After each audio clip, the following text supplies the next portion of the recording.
Hello दोस्तों, आप सभी का मेरे यूट्यूब चैनल RM एजुकेशन पर स्वागत है। आज हम पढ़ेंगे माध्यमिक शिक्षक वर्ग 2 का प्रैक्टिस सेट नंबर 12, जिसमें मैंने मुख्य विषय विज्ञान के 120 प्रश्न लिए हैं। तो पार्ट 1 1 से 60 तक आज हम क्वेश्चन इस वीडियो में कंप्लीट करेंगे। अगर आपको यह वीडियो पसंद आता हो तो वीडियो को लाइक करें और चैनल को सब्सक्राइब जरूर करें प्रतिदिन ऐसे ही वीडियो और साथ में PDF पाने के लिए। तो चलिए आज का हमारा वीडियो स्टार्ट करते हैं। तो क्वेश्चन भाग बा विज्ञान क्वेश्चन नंबर पहला। पहले थोड़ा सा जूम इन कर लेते हैं जिससे आप लोगों को अच्छी तरह दिखे। मारीचिका का कारण है। तो मारीचिका का कारण है वायु की परतों द्वारा पूर्ण आंतरिक परावर्तन। ऑप्शन बी, वायु की परतों द्वारा पूर्ण आंतरिक परावर्तन। क्वेश्चन नंबर 2, प्रकाश तरंगे अनुप्रस्थ तरंगे हैं क्योंकि उन्हें ध्रुवित किया जा सकता है। ऑप्शन डी, क्योंकि उन्हें ध्रुवित किया जा सकता है। क्वेश्चन नंबर 3, परिदर्शी पेरिस्कोप किस सिद्धांत पर काम करता है। तो परिदर्शी पेरिस्कोप परावर्तन सिद्धांत पर काम करता है। ऑप्शन डी, परावर्तन सिद्धांत पर। क्वेश्चन नंबर 4, जिन पदार्थों में अनंत विद्युत प्रतिरोध होता है उन्हें कहते हैं विद्युत रोधी। ऑप्शन बी, विद्युत रोधी। क्वेश्चन नंबर 5, चमगादड़ निम्नलिखित में से किस कारण से अंधेरे में उड़ सकते हैं। तो यह उड़ सकते हैं, वे पराश्रव्य ध्वनि तरंगें उत्पन्न करते हैं। ऑप्शन डी, वे पराश्रव्य ध्वनि उत्पन्न करते हैं। Option D. क्वेश्चन नंबर 6, वायु में ध्वनि का वेग किस पर निर्भर नहीं करता है। तो वायु में ध्वनि का वेग वायु दाब पर निर्भर दबाव पर या दाब पर निर्भर नहीं करता है। Option B. क्वेश्चन नंबर 7, यातायात सिग्नलों में लाल प्रकाश युक्त किया जाता है क्योंकि लाल प्रकाश सबसे कम परिक्षेपित होता है। ऑप्शन सी, लाल प्रकाश सबसे कम परिक्षेपित होता है। यातायात सिग्नलों में लाल प्रकाश, तो लाल जो प्रकाश होता है लाल इसलिए कि यह परिक्षेपित बहुत कम होता है। Question number 8, Shri CV Raman को किस क्षेत्र में कार्य करने के लिए नोबेल पुरस्कार से सम्मानित किया गया था। तो इन्हें किया गया था प्रकाश प्रकीर्णन के लिए। ऑप्शन सी, प्रकाश प्रकीर्णन के लिए। क्वेश्चन नंबर 9, निम्नलिखित में से कौन सी मछली जल की सतह से भोजन प्राप्त करती है। तो कटला मछली जल की सतह से भोजन प्राप्त करता है। Option D. क्वेश्चन नंबर 10, निम्न में से न्यूटन बटे मीटर मात्रक है। तो न्यूटन बटे मीटर मात्रक है दाब का। ऑप्शन सी, दाब का। क्वेश्चन नंबर 11, निम्नलिखित में से कौन सा पादप उत्पाद नहीं है। तो सैकरिन यह पादप उत्पाद नहीं है, जबकि कैफीन यह चाय में होता है, निकोटिन यह तंबाकू में होता है, जबकि सैकरीन यह पादप का उत्पाद नहीं है। क्वेश्चन नंबर 12, निम्नलिखित में से वह कौन सा प्राणी है जिसे खुरपका रोग हो सकता है। तो खुरपका रोग गाय को भी हो सकता है, भैंस को भी हो सकता है, भेड़ को भी हो सकता है और बकरी को भी हो सकता है। Option D. और ये अधिकतर पालतू जानवरों में होता है जिसके पैर दो पार्ट में विभाजित होते हैं, जैसे गाय के, बकरी के, भैंस के, भेड़ के। तो इनको खुरपका हो सकता है। Option D. क्वेश्चन नंबर 13, सामान्यतया जीव अपना स्थान बदल सकते हैं किंतु निम्न में से कौन सा जीव अपना स्थान नहीं बदल सकता है। तो स्पंज अपना स्थान नहीं बदल सकता है। ऑप्शन डी, स्पंज अपना स्थान नहीं बदल सकता है। क्वेश्चन नंबर 14, विलोपन की कगार पर सर्वाधिक संकटापन्न एशिया का शीर्ष परभक्षी है। तो वह है ढोल। ऑप्शन सी, ढोल, या इसे सोन कुत्ता भी कहते हैं। हमारी जो कुछ लोग ढोल नहीं जानते होंगे तो इसी को सोन कुत्ता भी बोलते हैं, शिकारी कुत्ता भी बोलते हैं और सुना कुत्ता भी कहीं कहीं बोलते हैं। तो यह है ढोल। Option C. इसकी संख्या इतनी कम हो गई है कि यह संकटापन्न एशिया का शीर्ष परभक्षी है, यानी कि इसकी संख्या खत्म हो सकती है। क्वेश्चन नंबर 15, शहद कैसे बनाया जाता है? तो शहद पुष्पों से एकत्र किए गए मकरंद पर श्रमिक मधुमक्खियों के पाचक रसों की क्रिया द्वारा। Option B. क्वेश्चन नंबर 16, पृथ्वी पर विशालतम जीवित पक्षी कौन सा है? तो पृथ्वी पर विशालतम जीवित पक्षी है शुतुरमुर्ग। ऑप्शन बी शुतुरमुर्ग। क्वेश्चन नंबर 17, आपेक्षिक घनत्व का मात्रक है। तो आपेक्षिक घनत्व का मात्रक है न्यूटन बटे metre two. Option B newton बटे मीटर टू। आप इसको मीटर टू इस प्रकार से समझें, न्यूटन बटे metre two. Question number 18, cod निम्न में से किसकी किस्म है? तो कॉड कॉड मछली की एक किस्म है। ऑप्शन सी कॉड एक मछली की किस्म है। क्वेश्चन नंबर 19, किस उभयलिंगी जंतु में परनिषेचन किया जाता है? तो केंचुआ उभयलिंगी जंतु में परनिषेचन किया जाता है। Option B. क्वेश्चन नंबर 20, निम्नलिखित पोषकों में से कौन सा पोषक उर्वरकों में उपलब्ध नहीं होता है? तो नाइट्रोजन उर्वरकों में उपलब्ध होता है। आयरन यानी कि लोहा उपलब्ध नहीं होता। बाकी फास्फोरस होता है और पोटेशियम। जो उर्वरक जो हमारे खेतों में जो फसल के लिए डाला जाता है वही उर्वरक है। तो उसमें नाइट्रोजन होता है, फास्फोरस होता है और पोटेशियम होता है, जबकि आयरन यानी कि लोहा नहीं होता है। तो इसका आंसर होगा option B. Question number 21, cancer के निदान में निम्नलिखित में से कौन सा परीक्षण सहायता करता है? तो बायोप्सी कैंसर के निदान परीक्षण में सहायता करता है। Option B biopsy. Question number 22, प्रकाश संश्लेषण होता है। तो प्रकाश संश्लेषण होता है पादपों के हरे भाग में। ऑप्शन बी पादपों के हरे भाग में। क्वेश्चन नंबर 23, निम्नलिखित में से कौन सी कोशिका प्रतिरक्षी पैदा करती है? तो लसिकाणु या लिम्फोसाइट लिम्फोसाइट कोशिका या लिम्फोसाइट लसिकाणु प्रतिरक्षी कोशिका पैदा करता है। Option C. और इसको हम WBC भी बोलते हैं, यानी कि श्वेत रक्त कणिकाएं या लसिकाणु या लिम्फोसाइट। Option C. अब देखिए आप, क्वेश्चन तो वही है लेकिन यहाँ ये नाम घुमा के दे देते हैं। जैसे किसी बच्चा को श्वेत रक्त कणिकाएं तो पता है लेकिन लसिकाणु पता नहीं है, और अगर लसिकाणु पता है तो लिम्फोसाइट उसका नाम पता नहीं है। इसलिए विज्ञान में तीनों नाम याद रखना जरूरी है, क्योंकि क्या पता वो कौन सा नाम दे दे। ऑप्शन सी लसिकाणु, लिम्फोसाइट या श्वेत रक्त कणिकाएं या WBC। क्वेश्चन नंबर 24, पानी का घनत्व है। तो पानी का घनत्व है 1000 kg m-3 घाते m-3। Option B 1000 kg m घाते -3। Option B. क्वेश्चन नंबर 25, किसमें रखे जाने पर कोशिका का आयतन बढ़ जाता है? तो अल्प परासरण दाबी घोल में रखने पर कोशिका का आयतन बढ़ जाता है। Option B. Question number 26, cricket की गेंद को किस कोण से मारा जाना चाहिए ताकि वह अधिकतम क्षैतिज दूरी तक जा सके?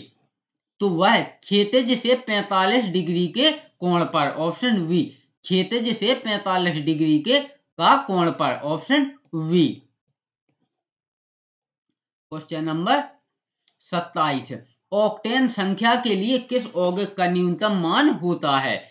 तो ऑक्टेन संख्या के लिए आइसो ऑक्टेन यौगिक का न्यूनतम मान होता है। Option B iso octane.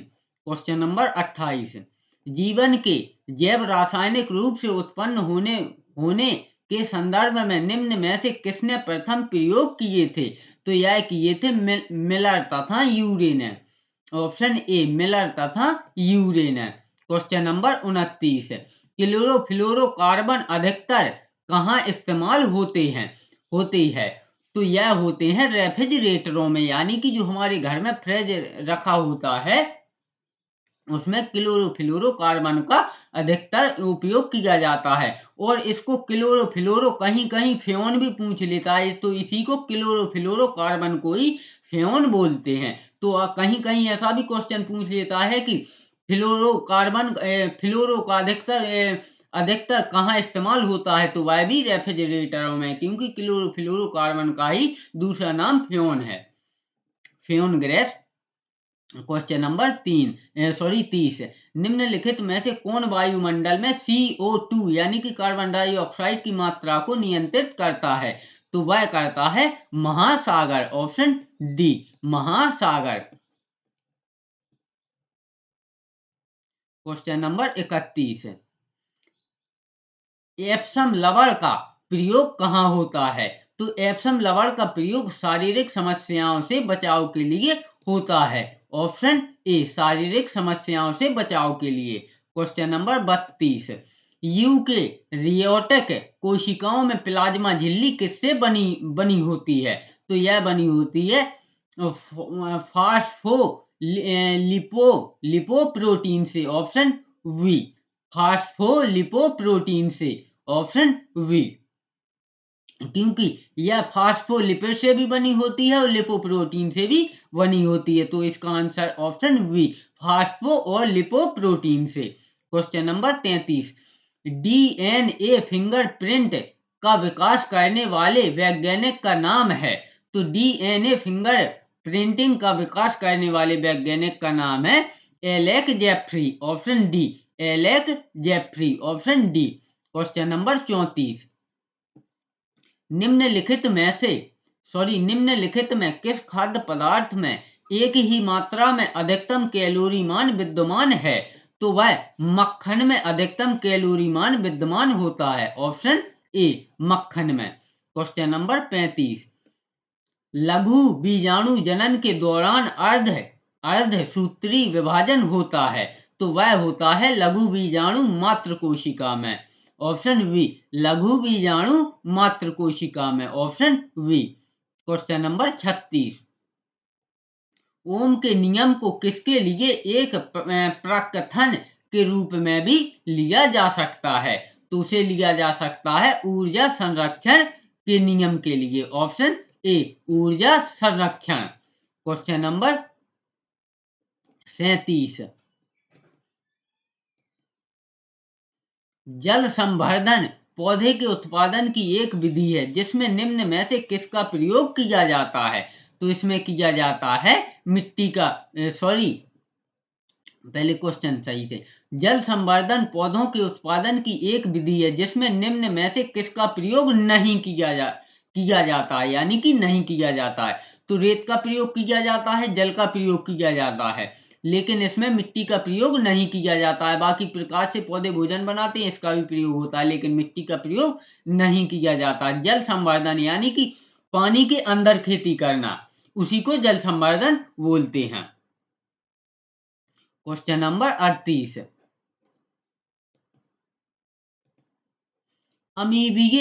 अमीबीय पेचिश पैदा होती है, तो अमीबीय पेचिश पैदा होती है एंटमीबा हिस्टोलिटिका द्वारा, ऑप्शन ए, एंटमीबा हिस्टोलिटिका द्वारा, ऑप्शन ए, एंटमीबा हिस्टोलिटिका द्वारा। Question number 39। कशेरुकियों में सीसा विषाक्तता की निम्न विशेषता नहीं है, तो सीसा विषाक्तता की है अवरक्तता, यानी कि खून की कमी इसकी विशेषता नहीं है, ऑप्शन ए।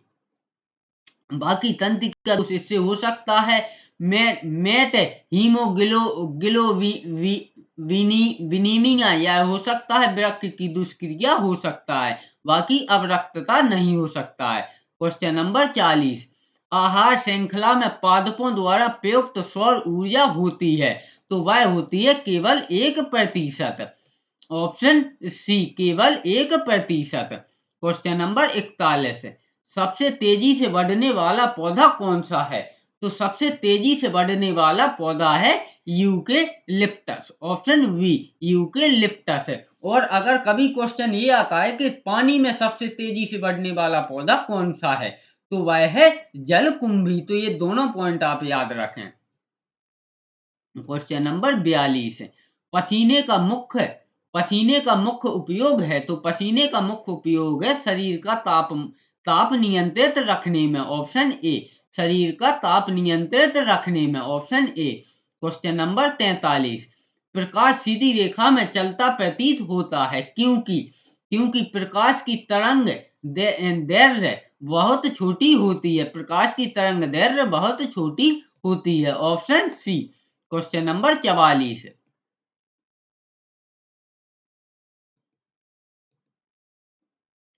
कांच के एक गिलास में पानी के अंदर रखा हुआ एक नींबू अपने वास्तविक आकार से बड़ा दिखाई देता है, ऐसा किस कारण होता है?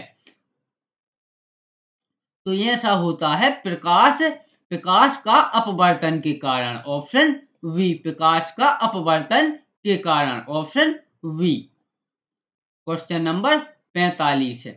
किसी तत्व के समस्थानिकों के बीच अंतर किसका भिन्न अलग संख्या की उपस्थिति के कारण होता है? तो यह होता है न्यूट्रॉन की भिन्न उपस्थिति के कारण। Option B. यानी कि न्यूट्रॉन की अलग अलग संख्या की उपस्थिति के कारण। Option B. Question number 46। Radio carbon काल निर्धारण किसकी आयु का आकलन करने के लिए प्रयुक्त किया जाता है? तो यह किया जाता है जीवाश्म यानी कि फोसिल। Option C. जीवाश्म यानी कि फोसिल। जीवाश्म जो जैसे डायनासोर बहुत पहले मर गए तो उनके जो जीवाश्म मिले हैं तो उनकी जानकारी इकट्ठा करने के लिए। Question number 47। माई का डॉट डॉट डॉट है, तो माई का ऊष्मा का तो चालक है तथा विद्युत का कुचालक है, क्योंकि तो इसमें गर्मी तो इसमें चल सकती है, लेकिन अगर हम इसको लाइट यानी कि विद्युत में इसको टच करें तो इसमें लाइट नहीं आएगी। Option D. क्वेश्चन नंबर 48 है। ग्रहों की गति के नियम प्रतिपादित किए थे, तो यह किए थे केपलर ने। Option C. ग्रहों की गति के नियम प्रतिपादित किए थे केपलर ने। Option C. Question number 49। किसी तत्व के रासायनिक गुण निम्नलिखित में से कौन तय करता है? तो इलेक्ट्रॉनों की संख्या किसी तत्व के रासायनिक गुण तय करता है। Option A. इलेक्ट्रॉनों की संख्या। Question number 50। निम्नलिखित में से कौन विदेशी नस्ल है? तो ये 4 ऑप्शन दिए गए हैं, फिर इनमें से हमें जवाब देना है कि कौन कौन सी है। तो ब्राउन, जर्सी, ब्राउन स्विस या जर्सी स्विस। नीचे दिए गए विकल्पों में से सही का चयन करें। तो 1 तथा 3 यानी हो सकते हैं, 1 तथा 4 यानी हो सकते हैं। तो इसका आंसर होगा 1 और 2, क्योंकि ब्राउन स्विस और जर्सी स्विस, क्योंकि यह स्विस लिखा है तो अपने आप पता चल रहा है कि यह विदेशी नस्ल होगी। तो इसका आंसर होगा 1 और 2। 1 और 2 यानी कि जैसा मैं बताया ब्राउन स्विस, सॉरी ये नहीं, ये तो 4 हो गया। जर्सी और ब्राउन स्विस। ऑप्शन 1 और 2। Option C. Option C. यहाँ थोड़ी ऑप्शन में टाइपिंग में मिस्टेक हो गई, उसके लिए माफी चाहता हूँ। Question number 51। किसके किसके जल उपचार में फेरस सल्फेट का प्रयोग किया जाता है? तो इसका स्कंदन सहायक में फेरस सल्फेट का प्रयोग किया जाता है। Option we. स्कंदन सहायक में। Question number 52। सेकंड लोलक की काल अवधि है, तो सेकंड लोलक की काल अवधि है 2 second. Option C. 2 second. Question number 53। जातियों की उत्पत्ति और ऑरिजिन ऑफ स्पीसीज पुस्तक किसने लिखी थी? तो यह लिखी थी डार्विन ने। Option C. डार्विन ने। Question number 54। उत्परिवर्तनवाद दिया था, तो उत्परिवर्तनवाद दिया था ह्यूगो डी ब्रीज ने। Option B. Hugo de Vries ने। Option B. Question number 55। पराध्वनिक विमान डॉट डॉट डॉट नामक एक प्राघाती तरंग पैदा करते हैं, तो यह करते हैं ध्वनि बूम। Option D. ध्वनि boom. Option D. Question number 56। किसी धातु को चालक सामग्री के रूप में प्रयोग करने के लिए निम्न में से कौन सी कसौटी अपनाई जाती है? तो इसमें अपनाई जाती है अधिक विशिष्ट ऊष्मा। ऑप्शन बी, अधिक विशिष्ट ऊष्मा। Option B. Question number 57।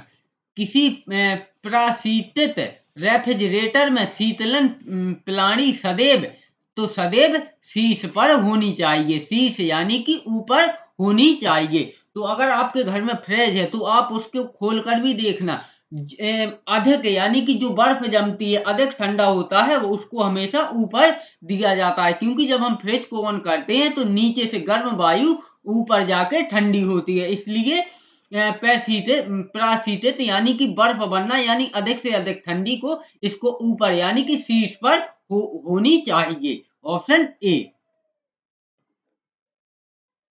Question number 58। संक्रमण आयन किसमें प्रकाश को अवशोषित कर लेते हैं?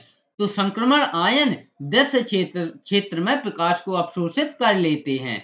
Option A. Question number 59। वे पदार्थ जो चुंबक से कम प्रतिकर्षित होते हैं क्या कहलाते हैं? तो वह कहलाते हैं प्रतिचुंबकीय पदार्थ। ऑप्शन डी, प्रतिचुंबकीय पदार्थ। Option D. Question number 60। जंतु तथा पादप के मध्य की कड़ी होती है, तो जंतु तथा पादप के मध्य की कड़ी होती है योगलीना। Option C. अब ये समझिए कि जंतु तथा पादप के मध्य की कड़ी, तो योगलीना एक ऐसा पौधा होता है कि यह सूर्य के प्रकाश से भी अपना क्लोरोफिल भी इसमें उपस्थित होता है, सूर्य के प्रकाश से भी भोजन बना सकता है, और रात्रि में यह छोटे छोटे जीवों को भी खा सकता है। इसलिए यह जंतु यानी कि जैसे मानव हुआ, और पादप यानी कि जैसे पेड़ पौधे हुआ, तो इनके बीच की कड़ी मानी जाती है। Option C. इस प्रकार हमने आज माध्यमिक शिक्षक वर्ग 2 के प्रैक्टिस सेट नंबर 12 के 60 क्वेश्चन भाग बा के 60 क्वेश्चन कंप्लीट किए। अब 60 क्वेश्चन हम अगले वीडियो में कंप्लीट करेंगे। इस प्रकार हमारा प्रैक्टिस सेट 12 का भाग बा कंप्लीट हो जाएगा विज्ञान विषय का। अगर आपको यह वीडियो पसंद आए तो वीडियो को लाइक करें, और ऐसे ही जितनी भी गवर्नमेंट जॉब होती हैं उन सभी के ऐसे ही प्रैक्टिस सिलेबस अनुसार, और कुछ विस्तृत में सिलेबस है, यानी जितनी भी गवर्नमेंट जॉब होती है उन सभी के सिलेबस अनुसार विस्तृत और प्रैक्टिस सेट में इसी चैनल पर आपको उपलब्ध करवाऊंगा। तो चलिए, अगर ऐसे ही आप लोग प्रैक्टिस सेट पाना चाहते हैं तो वीडियो चैनल को सब्सक्राइब जरूर करें और वीडियो को लाइक करें। वीडियो में अंत तक बने रहने के लिए धन्यवाद।